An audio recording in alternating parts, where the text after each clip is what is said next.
are. And we have a discussion today versus a traditional webinar. So I want to start by just saying that this is a different type of webinar, one that we tried before and it was quite popular. People are interested in what happens to my company or what happens to me with when there is a buyout or there's rumors of a buyout. So I'm going to be asking a number of questions to Barrett. And Barrett Conway is the managing director of Cetane. And he's going to be the one on the hot seat answering our questions. And please do feel free to ask any questions. Just put them in the text and we'll do our best to have them answered for you. So we're going to start. Barrett, would you like to just say a few words before we get started? Yeah, I think that'd be great. Judy, thanks so much for having me on the Women in Energy webinar. I'm excited to be here. I know we have a few questions kind of pre-planned just to get the ball rolling. We typically find this process most informative. We want to answer what questions you have. So I think towards the bottom of your screen, there should be a Q&A chat function that we will try and pick up your questions throughout the webinar. Again, happy to be here. Cetane Associates, we do quite a bit in the oil and propane mergers and acquisitions arena. And so we like to think that we have some pretty good insight here and we can give you guys some great information. So thanks again for having me, Judy. You bet. All right, we'll get started. Barrett, there's a rumor going around, and the rumor is that employees heard that the company might be up for sale. What might an employer do to allay the concerns and fears of those employees? Yep. So when we're typically working with our clients, Judy, while we're going through the process, a lot can happen throughout the mergers and acquisitions process. For various reasons, things can fall apart. So what we typically tell our clients, the employer, is we don't really want to tell anyone anything that's going on. So when the rumor mill may start, one of the kind of typical answers we say is everything's always for sale. You can sell anything for any price, but it's not true at the time.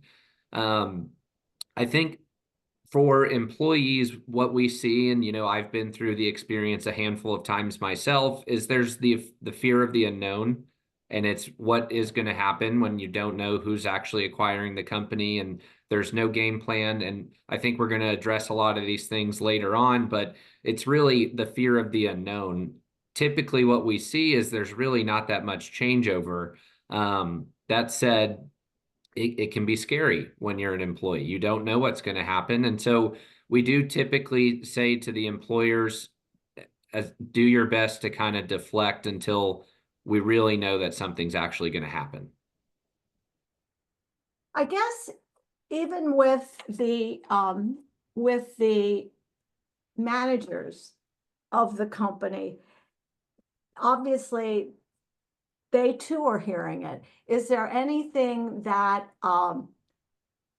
they might say differently to the other employees that they're responsible for?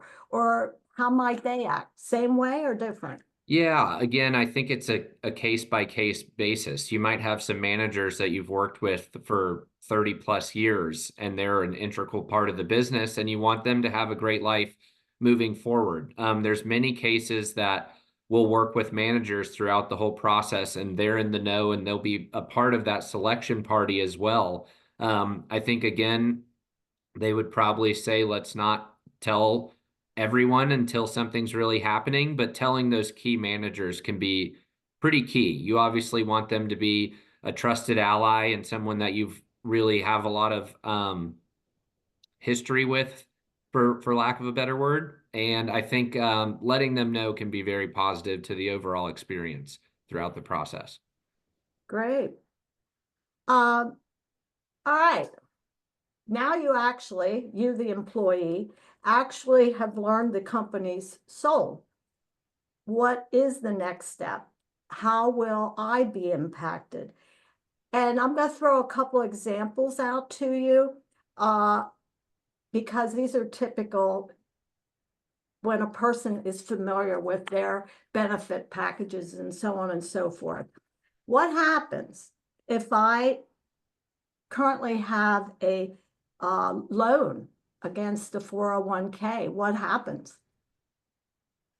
So I think in that case, we usually what happens is on the day of closing, the buyers and the sellers will get the whole team together and they'll make an announcement. And typically, the sellers of the company will kind of do the first 30 minutes. They'll walk through the process that they just went through for the last 6 months or so, how they got to this selected party.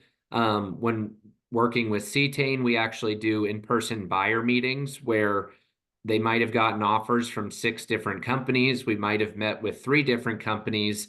And then I'd say over 60% of the time, the sellers are not necessarily picking top dollar. It's really picking who's going to be that best fit and feel for my company, my customer base, and most importantly, my employees. Before everyone hopped on, I was telling Judy that these industries are people-based businesses. The people are what make the money. It's not a technology company. They need the people in order to do these acquisitions and to continue to serve the customers. So we have really seen, to a large extent, the buyers wanting to treat the employees the same or better as far as benefits go moving forward. So I think the first one you touched on is I have a loan in my 401k. I think that one is a little tricky because it is really case by case.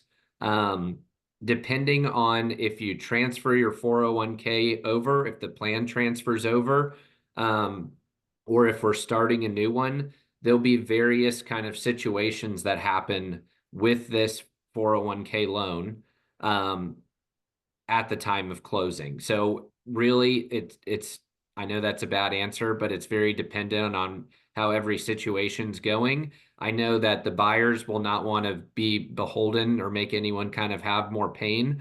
I know the sellers typically will help the employee kind of facilitate that, whether that's them maybe paying it off for them and working something out kind of behind the scenes, or just having that new plan administrator for your 401k say, yes, you're able to transfer over this loan into the new plan. So I know that's very open-ended, but I think that is one of the unique situations of a case-by-case basis. Okay. How's it work when the employee, again, thinks to himself, geez, I've had a lot of flexibility with vacation time, with if I work extra hours, my employer always let me have extra vacation days. Yeah. So how's that typically work? Again, probably the overarching theme of this webinar and this call is going to be the buyers don't want to upset the apple cart. So when we're going through the process, we have an extensive list of due diligence items that we're going through, and a huge component is employees benefits. What are the oddball benefits too? Are we doing $100 gift card to the local grocery store right before Thanksgiving so everyone can get a special meal? And everyone's going to want to know what those things are so they can do their best to continue to have them going forward. So I would say the answer is most likely yes. Everyone's going to have a little different take on that, and every buyer has their own kind of guidelines that they need to stay within. But when that is addressed up front and we make it known that this is very key for the employees, they are going to do their best to make it stay the same after the acquisition. No. So in other words, that's all part of the process when you're doing your due diligence to make sure they've shared all these different little, for lack of better words, perks that they provide. Exactly. Yeah. I think, another one is, do you offer kind of fuel discounts to your employees and Yeah. all these various things? We want to make sure we address it up front, so the buyers can continue to make life unchanged as much as possible after the fact. Wow, that's great. Uh, okay, let's move it up a notch. I'm a manager. I'm wearing two hats. I'm trying to keep my employees stable, but I'm also affected. Um, will I need to interview with uh, with the new company? Will I be just automatically have my current job of that being a, say, service manager? How what typically happens? Yeah, I think behind the scenes, really, a lot of the buyers again are asking a lot of these detailed questions. And when we get into really key people in your business, key managers, it's what do they do? And, they haven't typically done an interview before anything happens, but who am I getting? And there's a lot of front end work that goes into them having a pretty good understanding of what this person is coming forward. Um, I would say there's not like a typical I'm interviewing for a new job. They again are assumed that they will be the service manager. You might have to kind of check off the normal employment onboarding situations for every company. Maybe that's a drug screening or a background check. But I think stuff that would be typical at your company anyways right now, there will not be necessarily an interview at that time to say, okay, they're going to come on or they're not. I'd say 99% of the time, their assumption is that they will stay service manager over that division of the new company. Okay. I think one sort of caveat to that, and one thing that I find exciting about these is when you become service manager of a larger entity, I think there is room to grow in the bigger corporation. And so there might not necessarily be an interview on day one to keep your position. That said, I think there's a lot of room to grow, a lot of ways you can expand your career, expand how you're thinking of things. And that may be, we're always interviewing is kind of a joke, right? As you're working, you're always trying to prove yourself to be a great employee. But there may be opportunities to interview for a larger position at the new company. Typically, the buyer of the company is a larger entity, and so there's a lot of room for expansion and growth in your career. That's one way of looking at it, the bigger opportunities. Um, Probably some of these other points that we've put together, you might have already answered, but I'll put them out there. Uh, my situation, my again, going back to me personally, my employer was helping to pay my education. Is this gonna drop and I'll have to pick it up myself? Or again, is it something that's negotiated? I think for the most part, again, we're going to try and be upfront about everything that you're doing for employees throughout the process. A big piece of what the buyers are looking at are the financials as well. And I think for the most part, as long as that's being taken care of in one of the expense line items, we can explain away that this is what this is and this is why it needs to continue moving forward. Um, Again, that might be another case where your current employer might help you finish that out if it's something that the new buyer cannot facilitate with their process. Okay. What what kind of advice have you probably already given to some managers that of the company that was just sold? What kind of, because I'm sure you might meet them or talk to them later on, and they're still somewhat upset. What kind of advice do you give to them, or might you give to them? Yeah, I think that's a two-pronged attack. And the first one is kind of just set back and let the dust settle, and let's see if your life has really changed in a week or 2 weeks or even 2 months. I think what you'll typically find is, yes, you may have a few different processes and you may have switched from ads to Blue Cow, for example, or you have a new operating system. But for the most part, I think you're going to be doing the same job, working with the same people, and having a similar life. So if you liked your job 2 weeks before it happened, I would assume you should like your job 2 weeks after. I've also sort of touched on this, but I think what one of the big opportunities is really getting to expand your career. And, some people are very content with where they are, and then some people have big aspirations to really climb up the work ladder and do more and maybe cover a larger service area.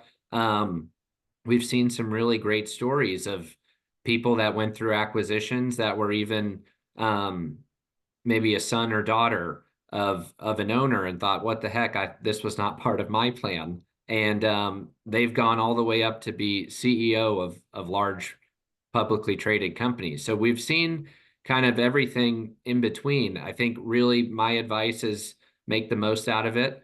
This can be a huge opportunity. I know it has been for me in my career when I've been through acquisitions. And I think make the most of it would be my advice. Right. So then you've got another tier, the technicians and the drivers, uh, and CSRs. If you're talking to them, would it be a similar conversation or would you tailor it somewhat differently? Now, I really actually think it's quite similar. And I mean, arguably, I think they should take it more to heart. I think there really is the opportunity for them to understand that not much will or is going to change if they don't want it to. And again, we've seen service technicians that have become service managers over full states and large territories that this has happened because of acquisitions, because they are now working for a company with 1,000 technicians and they need more people to manage certain territories, and you're not working for the smaller company that you're manager of 10. So we again, every person is different. Everyone will want to continue in a different direction, but I think overall, if this is something that you were happy with before, you can be happy with it after, and there's going to be huge opportunity for growth. Great. Could you share with us some very positive buyouts? We won't go into the negatives. We'll just deal on the positive side.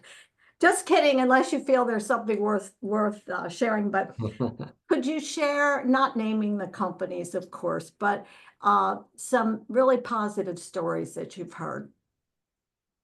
Yeah, I mean, a couple come to mind. We're typically working with the owners, and so it's very great for us to see how happy they are after the fact.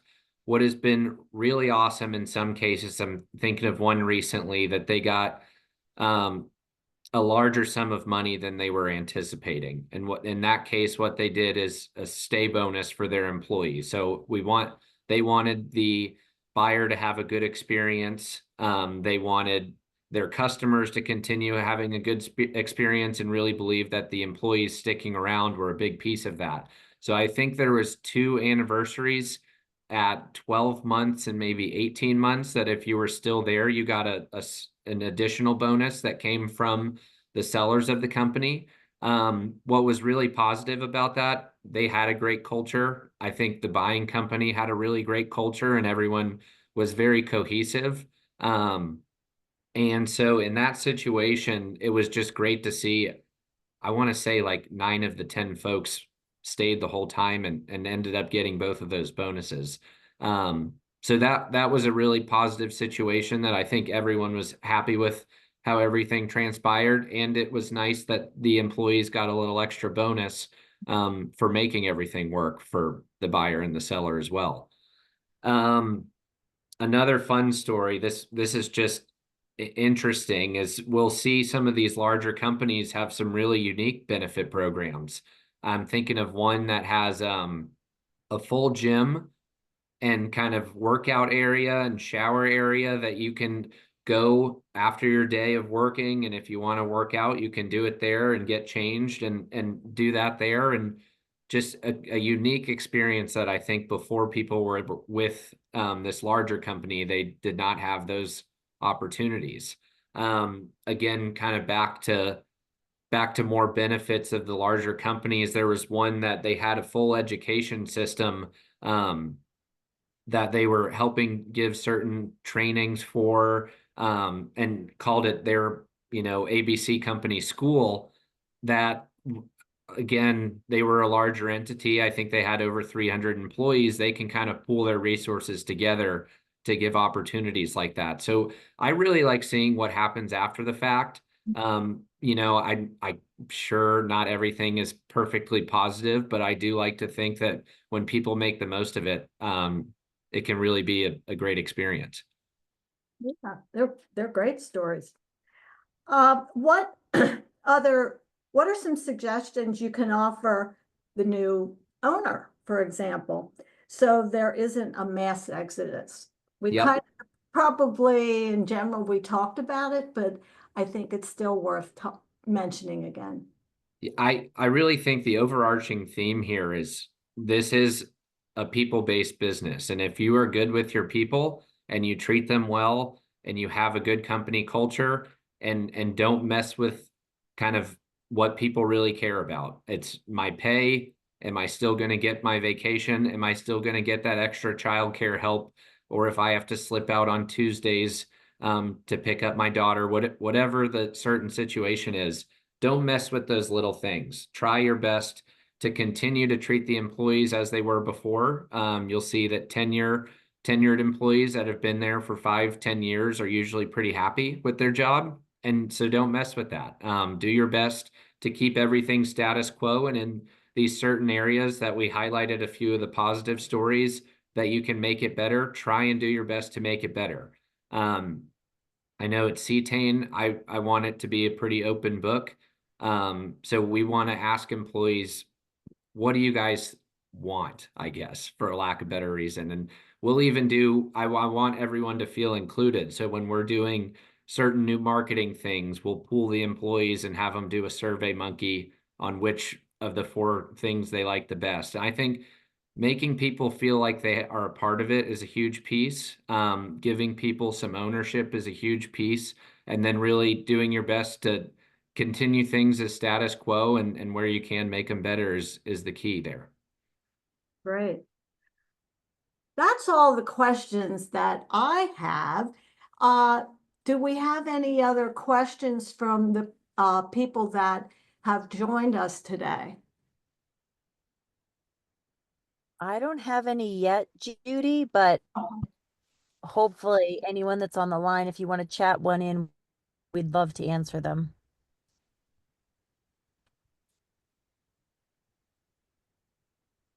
Boy, Barrett, we're really good if we answer all Yeah. questions. I don't see any. But I will, when I send out a thank you, it will have your contact info. So if anybody has any private conversations they want to have with you, I'm sure you'd entertain that. Absolutely. Yeah. Don't hesitate to reach out. I think just a couple more words of wisdom. These can feel like big, scary events and life-altering, life-changing events, but I think really what we see quite often is this does not change your life too materially. You have a new boss, you have someone new writing your paycheck. But I think at the end of the day, most people really want you to have a good, successful career.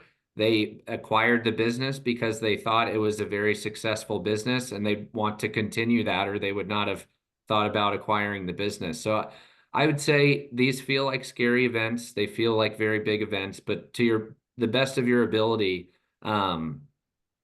make the best of it. There's huge opportunities out there, and this can really be an opportunity for you in the long run. Great. Well, thank you very much, Barrett. We really appreciate the insight and we appreciate all that have joined us today.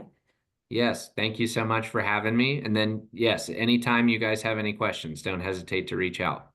Great. Thank you. Thanks, everyone.